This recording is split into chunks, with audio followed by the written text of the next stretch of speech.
আসসালামু আলাইকুম ওয়া রাহমাতুল্লাহি ওয়া বারাকাতুহু। বিসমিল্লাহির রহমানির রহিম।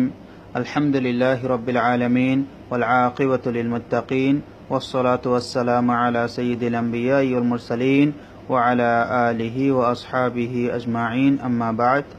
রব্বি জিদনি ইলমা, রব্বি ইশরাহ লি সাদরি ওয়া ইয়াসসির লি আমরি ওয়াহলুল উকদাতাম মিন লিসানি ইয়াফকাহু কওলি। রব্বি ইয়াসসির ওয়া লা তু'আসসির ওয়া তাম্মিম আলাইনা বিল খাইর। আজকে আমাদের ক্লাস নং হচ্ছে 40 নং ক্লাস। আজকে ক্লাসে পড়া থাকছে হচ্ছে সূরা কাফিরুন। আজকে পড়া হচ্ছে সূরা কাফিরুন, 40 নং ক্লাসের পড়া সূরা কাফিরুন। আমি প্রত্যেক দিনের ন্যায় আজকেও বলে যাব, আপনারা অবশ্যই অর্থগুলা দেখার চেষ্টা করবেন। ছোট ছোট সূরা রয়েছে, এগুলোর অর্থ আপনারা ভালোভাবে বাংলা বা অর্থ কোরআন নিয়ে অথবা মোবাইলের অ্যাপ্লিকেশন থেকে আপনারা অর্থগুলা খুব সহজে পড়ে নিতে পারেন। আজকে তাহলে আরম্ভ করা যাক। বিসমিল্লাহির রহমানির রহিম। এখানে নিয়মগুলো অনেকবার বলা হয়েছে, তাই আজকে বললাম না। কুল ইয়া আইয়ুহাল কাফিরুন। কুল ইয়া, এখানে 3 আলিফ টানতে হবে। মধ্যতবের পরে লম্বা হামজা আসলে 3 আলিফ টানতে হয়, মধ্যতবে বা মধ্যে আসলে।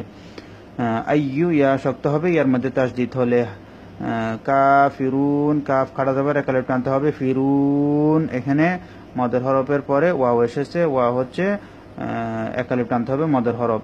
পেশের বাম পাশে ওয়া সাকিন থাকলে 1 আলিফ টানতে হয়। এখন এটাকে মধ্যে তবে বলে। মধ্যে তবের পরে যদি সাকিন হয়, অর্থাৎ মধ্যে তবের পরে যদি ওয়াকফ করা হয়, তখন মধ্যে তবের অক্ষরটাকে 3 আলিফ টানতে হয়। কাফিরুন,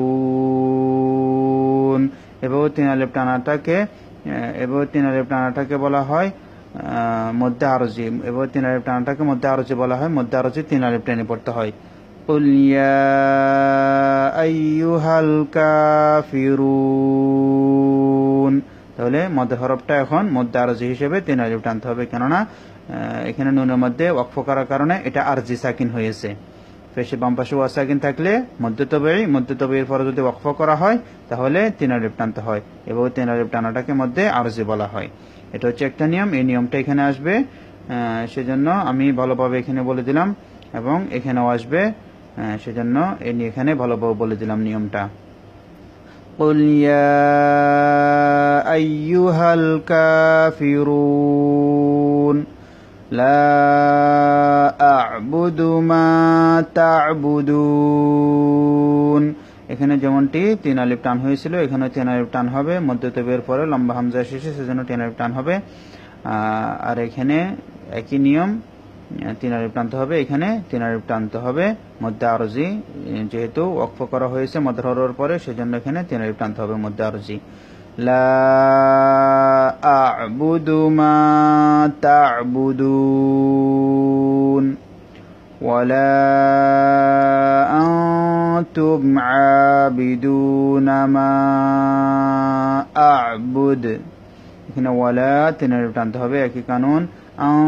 তুমি এখানে গুণা করতে হবে, নুন সাকিনের পরে তা এসেছে, গুণা করতে হবে। ওয়ালা আনতুম আবিদুনা মা আ'বুদ, এখানে দাল কলকলা হবে। ওয়ালা আনা আবিদুম মা আবাদতুম, এখানে ওয়ালা 3 আলিফ টানতে হবে, একই নিয়ম। এখানে এই যে দেখুন, এখানে একই নিয়ম, এখানেও একই নিয়ম, 3 আলিফ টানতে হবে।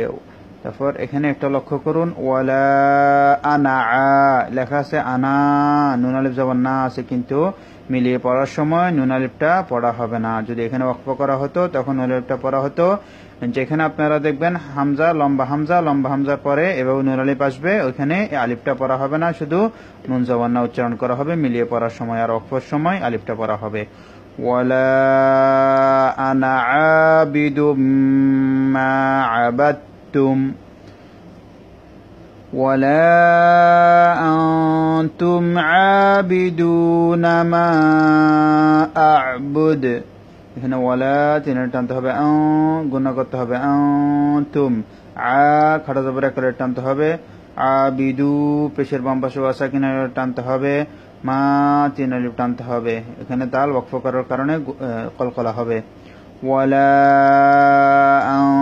أنتم عابدون ما أعبد لكم دينكم ولي دين লাকুম মিম গুণনা হবে না, মিম সাকিনের পরে শুধুমাত্র বা এবং মিম আসলে গুণনা হবে, আর কোথাও গুণনা হবে না। দি একালিফ টানতে হবে, নুকুম মিম গুণনা নেই, ওয়ালিয়াদিন এখানেও 3 আলিফ টানতে হবে। মধ্যে আরজি 3 আলিফ টানতে হয়। মধ্যে আরজি অর্থাৎ জেরের বাম পাশে সাকিন এসেছে, এখানে এখন মধ্যে তবেই, মধ্যের তবেইর পরে যদি ওয়াকফ করা হয় তাহলে মধ্যে আরজি বলে 3 আলিফ টানতে হয় এখানে। লাকুম দীনুকুম ওয়ালিয়াদিন। আমি আরেকবার পড়ে দিচ্ছি। বিসমিল্লাহির রহমানির রহিম। কুল ইয়া আইয়ুহাল কাফিরুন লা আ'বুদু মা তা'বুদুন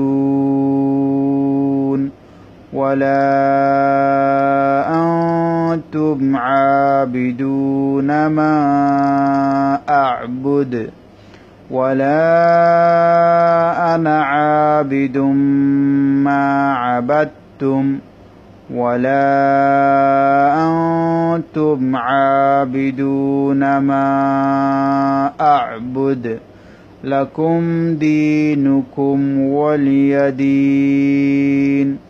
এভাবে আমাকে পড়াটা আপনারা ভালোভাবে শুনিয়ে দিবেন এবং বানান করে পড়ার চেষ্টা করবেন। বাকি বানান আমি অডিওর মধ্যে বলে দেবো ইনশাআল্লাহ।